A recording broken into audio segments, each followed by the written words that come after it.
Crase, Língua Portuguesa, Aula 1.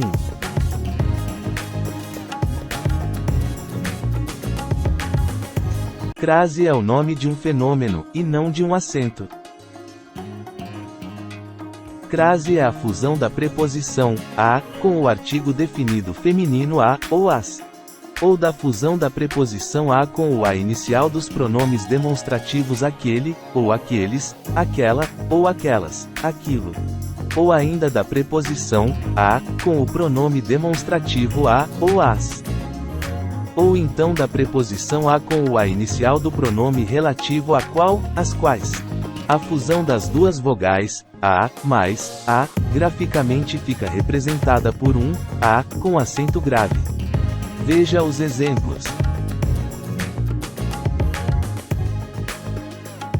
Preposição a com o artigo definido a, as. Exemplo: vamos à loja para comprar os sapatos. Veja que nesse exemplo o verbo vamos pede a preposição a e o substantivo feminino loja pede o artigo a. Então é feita a fusão dos dois as e logo após coloca-se o acento grave. Preposição a e os pronomes demonstrativos aquele, aqueles, aquela, aquelas e aquilo. Veja o exemplo: assisti àquele jogo da seleção. Nesse exemplo o verbo assistir pede a preposição a, logo após vem o pronome demonstrativo.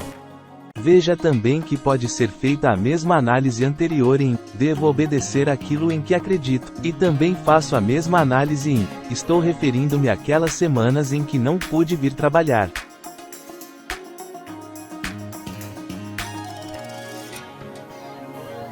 Preposição a e o pronome demonstrativo a, as. Todas as moças são bonitas, mas refiro-me à da ponta.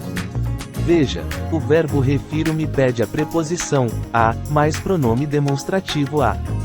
Preposição a e o pronome relativo a qual, as quais. Esta é a cena a qual me referi.